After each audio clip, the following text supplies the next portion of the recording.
Chapter 3 The Deliverers of Their Country It all began with Effie's getting something in her eye.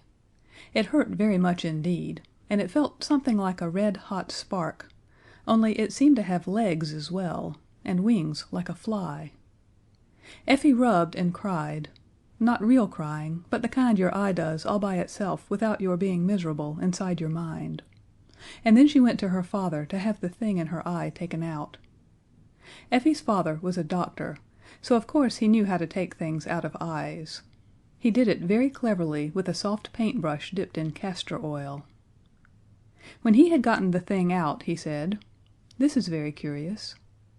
Effie had often got things in her eye before, and her father had always seemed to think it was natural, rather tiresome and naughty perhaps, but still natural. He had never before thought it curious. Effie stood holding her handkerchief to her eye and said, "I don't believe it's out." People always say this when they have had something in their eyes. "Oh yes, it's out," said the doctor. "Here it is on the brush. This is very interesting." Effie had never heard her father say that about anything that she had any share in. She said, "What?" The doctor carried the brush very carefully across the room and held the point of it under his microscope. Then he twisted the brass screws of the microscope and looked through the top with one eye. "Dear me," he said. "Dear, dear me. 4 well-developed limbs, a long caudal appendage, 5 toes, unequal in lengths, almost like one of the Lacertidae, yet there are traces of wings." The creature under his eye wriggled a little in the castor oil, and he went on, "Yes, a bat-like wing. A new specimen, undoubtedly. Effie, run round to the professor and ask him to be kind enough to step in for a few minutes." "You might give me 6 pence, Daddy," said Effie, "because I did bring you the new specimen. I took great care of it inside my eye, and my eye does hurt." The doctor was so pleased with the new specimen that he gave Effie a shilling, and presently the professor stepped round. He stayed to lunch, and he and the doctor quarreled very happily all the afternoon about the name and the family of the thing that had come out of Effie's eye. But at tea time another thing happened. Effie's brother Harry fished something out of his tea, which he thought at first was an earwig. He was just getting ready to drop it on the floor and end its life in the usual way, when it shook itself in the spoon, spread 2 wet wings, and flopped onto the tablecloth. There it sat, stroking itself with its feet and stretching its wings, and Harry said, "Why, it's a tiny newt." The professor leaned forward before the doctor could say a word. "I'll give you half a crown for it, Harry, my lad," he said, speaking very fast, and then he picked it up carefully on his handkerchief. "It is a new specimen," he said, "and finer than yours, doctor." It was a tiny lizard, about half an inch long, with scales and wings. So now the doctor and the professor each had a specimen, and they were both very pleased. But before long these specimens began to seem less valuable, for the next morning, when the knife boy was cleaning the doctor's boots, he suddenly dropped the brushes and the boot and the blacking, and screamed out that he was burnt. And from inside the boot came crawling a lizard as big as a kitten, with large, shiny wings. "Why," said Effie, "I know what it is. It is a dragon, like the one St. George killed." And Effie was right. That afternoon Towser was bitten in the garden by a dragon about the size of a rabbit, which he had tried to chase. And the next morning all the papers were full of the wonderful winged lizards that were appearing all over the country. The papers would not call them dragons, because, of course, no one believes in dragons nowadays. And at any rate the papers were not going to be so silly as to believe in fairy stories. At first there were only a few, but in a week or two the country was simply running alive with dragons of all sizes, and in the air you could sometimes see them as thick as a swarm of bees. They all looked alike except as to size. They were green, with scales, and they had 4 legs, and a long tail, and great wings like bats' wings, only the wings were a pale, half-transparent yellow, like the gearboxes on bicycles. They breathed fire and smoke, as all proper dragons must, but still the newspapers went on pretending they were lizards, until the editor of the Standard was picked up and carried away by a very large one, and then the other newspaper people had not anyone left to tell them what they ought not to believe. So when the largest elephant in the zoo was carried off by a dragon, the papers gave up pretending and put "Alarming Plague of Dragons" at the top of the paper. You have no idea how alarming it was, and at the same time how aggravating. The large-sized dragons were terrible, certainly, but when once you had found out that the dragons always went to bed early because they were afraid of the chill night air, you had only to stay indoors all day and you were pretty safe from the big ones. But the smaller sizes were a perfect nuisance. The ones as big as earwigs got in the soap, and they got in the butter. The ones as big as dogs got in the bath, and the fire and smoke inside them made them steam like anything when the cold water tap was turned on, so that careless people were often scalded quite severely. The ones that were as large as pigeons would get into work baskets or corner drawers, and bite you when you were in a hurry to get a needle or a handkerchief. The ones as big as sheep were easier to avoid because you could see them coming, but when they flew in at the windows and curled up under your eiderdown, and you did not find them till you went to bed, it was always a shock. The ones this size did not eat people, only lettuce, but they always scorched the sheets and pillowcases dreadfully. Of course the county council and the police did everything that could be done. It was no use offering the hand of the Princess to anyone who killed a dragon.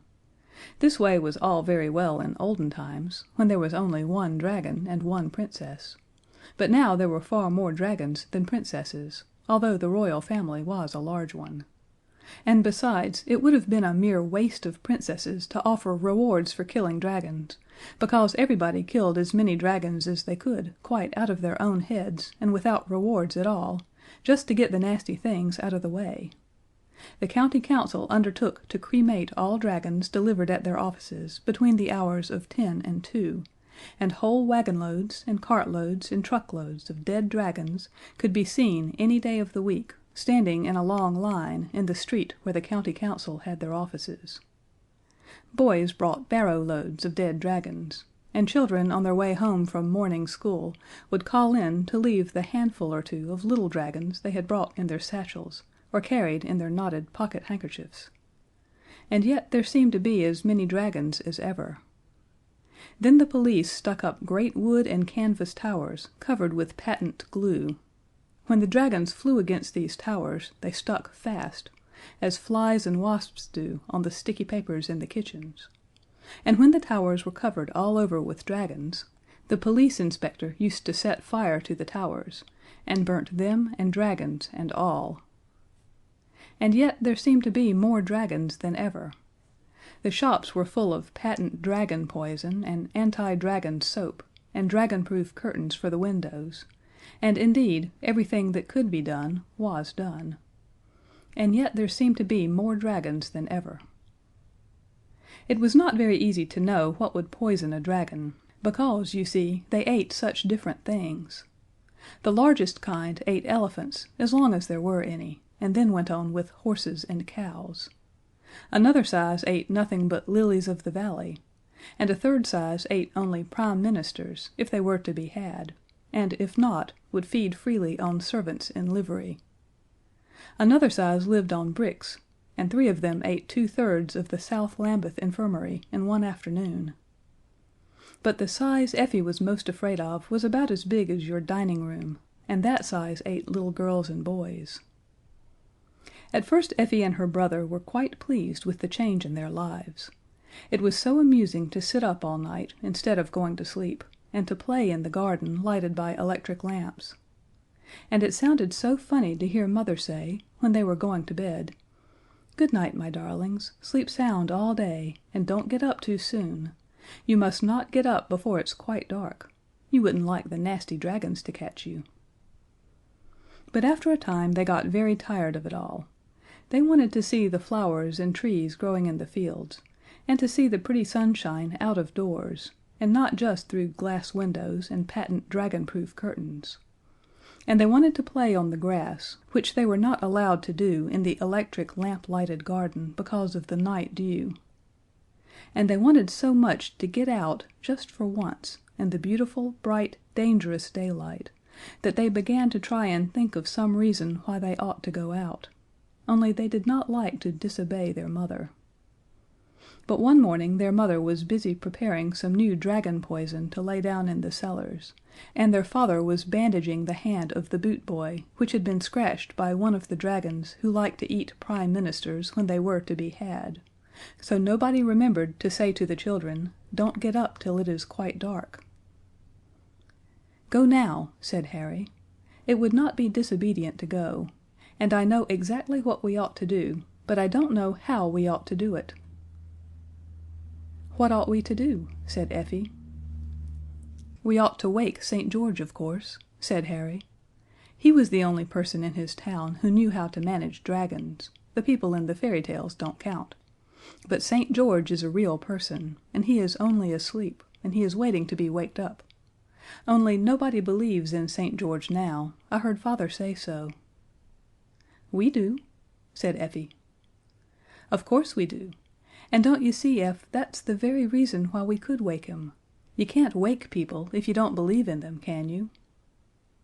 Effie said no, but where could they find St. George? "We must go and look," said Harry boldly. "You shall wear a dragon-proof frock made of stuff like the curtains, and I will smear myself all over with the best dragon poison and—" Effie clasped her hands and skipped with joy and cried, "Oh, Harry, I know where we can find St. George. In St. George's Church, of course." Said Harry, wishing he had thought of it for himself. "You have a little sense sometimes, for a girl." So the next afternoon, quite early, long before the beams of sunset announced the coming night, when everybody would be up and working, the two children got out of bed. Effie wrapped herself in a shawl of dragonproof muslin. There was no time to make the frock. And Harry made a horrid mess of himself with a patent dragon poison. It was warranted harmless to infants and invalids, so he felt quite safe. Then they joined hands and set out to walk to St. George's Church. As you know, there are many St. George's churches, but fortunately they took the turning that leads to the right one, and went along in the bright sunlight, feeling very brave and adventurous. There was no one about in the streets except dragons, and the place was simply swarming with them. Fortunately, none of the dragons were just the right size for eating little boys and girls, or perhaps this story might have had to end here. There were dragons on the pavement, and dragons on the roadway, dragons basking on the front doorsteps of public buildings, and dragons preening their wings on the roofs in the hot afternoon sun. The town was quite green with them. Even when the children had gotten out of the town and were walking in the lanes, they noticed that the fields on each side were greener than usual with the scaly legs and tails. And some of the smaller sizes had made themselves asbestos nests in the flowering hawthorn hedges. Effie held her brother's hand very tight, and once when a fat dragon flopped against her ear, she screamed out, and a whole flight of green dragons rose from the field at the sound, and sprawled away across the sky. The children could hear the rattle of their wings as they flew. "Oh, I want to go home," said Effie. "Don't be silly," said Harry. "Surely you haven't forgotten about the 7 champions and all the princes. People who are going to be their country's deliverers never scream and say they want to go home." "And are we?" asked Effie. "Deliverers, I mean?" "You'll see," said her brother, and on they went. When they came to St. George's Church, they found the door open, and they walked right in. But St. George was not there. So they walked around the churchyard outside, and presently they found the great stone tomb of St. George, with the figure of him carved in marble outside, in his armor and helmet, and with his hands folded on his breast. "However can we wake him?" they said. Then Harry spoke to St. George, but he would not answer. And he called, but St. George did not seem to hear. And then he actually tried to waken the great dragon slayer by shaking his marble shoulders. But St. George took no notice. Then Effie began to cry, and she put her arms around St. George's neck as well as she could for the marble, which was very much in the way at the back. and she kissed the marble face, and she said, "Oh, dear, good, kind St. George, please wake up and help us." And at that St. George opened his eyes sleepily, and stretched himself, and said, "What's the matter, little girl?" So the children told him all about it. He turned over in his marble, and leaned on one elbow to listen. But when he heard that there were so many dragons, he shook his head. "It's no good," he said. "They would be one too many for poor old George. You should have waked me before. I was always for a fair fight. One man, one dragon was my motto." Just then a flight of dragons passed overhead, and St. George half drew his sword. But he shook his head again and pushed the sword back as the flight of dragons grew small in the distance. "I can't do anything," he said. "Things have changed since my time. St. Andrew told me about it. They woke him up over the engineers' strike, and he came to talk to me. He says everything is done by machinery now. There must be some way of settling these dragons. By the way, what sort of weather have you been having lately?" This seemed so careless and unkind that Harry would not answer, but Effie said patiently, "It has been very fine. Father says it is the hottest weather there has ever been in this country." "Ah, I guessed as much," said the champion thoughtfully. "Well, the only thing would be dragons can't stand wet and cold, that's the only thing. If you could find the taps." St. George was beginning to settle down again on his stone slab. "Good night. Very sorry I can't help you," he said, yawning behind his marble hand. "Oh, but you can!" cried Effie. "Tell us, what taps?" "Oh, like in the bathroom," said St. George, still more sleepily. "And there's a looking glass, too, shows you all the world and what's going on. St. Denis told me about it, said it was a very pretty thing." "I'm sorry I can't. Good night." And he fell back into his marble and was fast asleep again in a moment. "We shall never find the taps," said Harry. "I say, wouldn't it be awful if St. George woke up when there was a dragon near, the size that eats champions?" Effie pulled off her dragonproof veil. "We didn't meet any the size of the dining room as we came along," she said. "I dare say we shall be quite safe." So she covered St. George with the veil, and Harry rubbed off as much as he could of the dragon poison onto St. George's armor, so as to make everything quite safe for him. "We might hide in the church till it is dark," he said, "and then—" But at that moment a dark shadow fell on them, and they saw that it was a dragon exactly the size of the dining room at home. So then they knew that all was lost. The dragon swooped down and caught the two children in his claws. He caught Effie by her green silk sash, and Harry by the little point at the back of his Eton jacket, and then, spreading his great yellow wings, he rose into the air, rattling like a third-class carriage when the brake is hard on. "Oh, Harry," said Effie, "I wonder when he will eat us." The dragon was flying across woods and fields with great flaps of his wings that carried him a quarter of a mile at each flap. Harry and Effie could see the country below, hedges and rivers and churches and farmhouses flowing away from under them, much faster than you see them running away from the sides of the fastest express train. And still the dragon flew on. The children saw other dragons in the air as they went, but the dragon who was as big as the dining room never stopped to speak to any of them, but just flew on quite steadily. "He knows where he wants to go," said Harry. "Oh, if he would only drop us before he gets there!" But the dragon held on tight, and he flew and flew and flew, until at last, when the children were quite giddy, he settled down, with a rattling of all his scales, on the top of a mountain. And he lay there on his great green scaly side, panting, and very much out of breath, because he had come such a long way. But his claws were fast in Effie's sash and the little point at the back of Harry's Eton jacket. Then Effie took out the knife Harry had given her on her birthday. It had cost only 6 pence to begin with, and she had had it a month, and it never could sharpen anything but slate pencils. but somehow she managed to make that knife cut her sash in front, and crept out of it, leaving the dragon with only a green silk bow in one of his claws. That knife would never have cut Harry's jacket tail off, though, and when Effie had tried for some time she saw that this was so, and gave it up. But with her help Harry managed to wriggle quietly out of his sleeves, so that the dragon had only an Eton jacket in his other claw. Then the children crept on tiptoe to a crack in the rocks and got in. It was much too narrow for the dragon to get in also, so they stayed in there and waited to make faces at the dragon when he felt rested enough to sit up and begin to think about eating them. He was very angry indeed when they made faces at him, and blew out fire and smoke at them, but they ran farther into the cave so that he could not reach them, and when he was tired of blowing, he went away.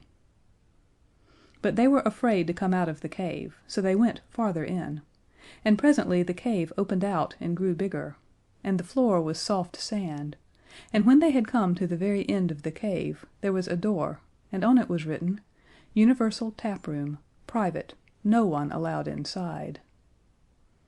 So they opened the door at once, just to peep in, and then they remembered what St. George had said. "We can't be worse off than we are," said Harry, "with a dragon waiting for us outside. Let's go in." They went boldly into the tap room and shut the door behind them. And now they were in a sort of room cut out of the solid rock, and all along one side of the room were taps, and all the taps were labeled with china labels like you see in baths. And as they could both read words of 2 syllables, or even 3 sometimes, they understood at once that they had gotten to the place where the weather is turned on from. There were 6 big taps labeled Sunshine, Wind, Rain, Snow, Hail, Ice, and a lot of little ones labeled Fair to Moderate, Showery, South Breeze, Nice growing weather for the crops, Skating, Good open weather, South Wind, East Wind, and so on. And the big tap labeled Sunshine was turned full on. They could not see any sunshine, the cave was lighted by a skylight of blue glass, so they supposed the sunlight was pouring out by some other way, as it does with the tap that washes out the underneath parts of patent sinks in kitchens. Then they saw that one side of the room was just a big looking glass, and when you looked in it you could see everything that was going on in the world, and all at once, too, which is not like most looking glasses. They saw the carts delivering the dead dragons at the county council offices, and they saw St. George asleep under the dragon-proof veil, and they saw their mother at home crying because her children had gone out in the dreadful, dangerous daylight, and she was afraid a dragon had eaten them. And they saw the whole of England like a great puzzle map, green in the field parts and brown in the towns, and black in the places where they make coal and crockery and cutlery and chemicals. All over it, on the black parts, and on the brown, and on the green, there was a network of green dragons. And they could see that it was still broad daylight, and no dragons had gone to bed yet. Effie said, "Dragons do not like cold," and she tried to turn off the sunshine, but the tap was out of order, and that was why there had been so much hot weather, and why the dragons had been able to be hatched. So they left the sunshine tap alone, and they turned on the snow, and left the tap full on while they went to look in the glass. There they saw the dragons running all sorts of ways, like ants, if you are cruel enough to pour water into an ant heap, which of course you never are. And the snow fell more and more. Then Effie turned the rain tap quite full on, and presently the dragons began to wriggle less, and by some of them lay quite still, so the children knew the water had put out the fires inside them, and they were dead. So then they turned on the hail, only half on for fear of breaking people's windows, and after a while there were no more dragons to be seen moving. Then the children knew that they were indeed the deliverers of their country. "They will put up a monument to us," said Harry, "as high as Nelson's. All the dragons are dead." "I hope the one that was waiting outside for us is dead," said Effie. "And about the monument, Harry, I'm not so sure. What can they do with such a lot of dead dragons? It would take years and years to bury them, and they could never be burnt now, as they are so soaking wet. I wish the rain would wash them off into the sea." But this did not happen, and the children began to feel that they had not been so frightfully clever after all. "I wonder what this old thing's for," said Harry. He had found a rusty old tap, which seemed as though it had not been used for ages. Its china label was quite coated over with dirt and cobwebs. When Effie had cleaned it with a bit of her skirt, for, curiously enough, both the children had come out without pocket handkerchiefs, she found that the label said, "Waste." "Let's turn it on," she said. "It might carry off the dragons." The tap was very stiff from not having been used for such a long time, but together they managed to turn it on, and then ran to the mirror to see what happened. Already a great, round black hole had opened in the very middle of the map of England, and the sides of the map were tilting themselves up, so that the rain ran down toward the hole. "Oh, hurrah, hurrah, hurrah!" cried Effie, and she hurried back to the taps and turned on everything that seemed wet. Showery, good open weather, nice growing weather for the crops, and even south and southwest, because she had heard her father say that those winds brought rain. And now the floods of rain were pouring down on the country, and great sheets of water flowed toward the center of the map, and cataracts of water poured into the great round hole in the middle of the map, and the dragons were being washed away and disappearing down the waste pipe in great green masses and scattered green shoals, single dragons and dragons by the dozen, of all sizes, from the ones that carry off elephants down to the ones that get in your tea. Presently there was not a dragon left. So then they turned off the tap named Waste, and they half turned off the one labeled Sunshine. It was broken, so that they could not turn it off altogether. And they turned on Fair to Moderate and Showery, and both taps stuck, so that they could not be turned off, which accounts for our climate. How did they get home again? By the Snowdon Railway, of course. And was the nation grateful? Well, the nation was very wet, and by the time the nation had gotten dry again it was interested in the new invention for toasting muffins by electricity, and all the dragons were almost forgotten. Dragons do not seem so important when they are dead and gone, and, you know, there never was a reward offered. And what did Father and Mother say when Effie and Harry got home? My dear, that is the sort of silly question you children always will ask. However, just for this once, I don't mind telling you. Mother said, "Oh, my darlings, you're safe! You're safe! You naughty children, how could you be so disobedient? Go to bed at once." And their father, the doctor, said, "I wish I had known what you were going to do. I should have liked to preserve a specimen. I threw away the one I got out of Effie's eye. I intended to get a more perfect specimen. I did not anticipate this immediate extinction of the species." The professor said nothing, but he rubbed his hands. He had kept his specimen, the one the size of an earwig that he gave Harry half a crown for, and he has it to this day. You must get him to show it to you.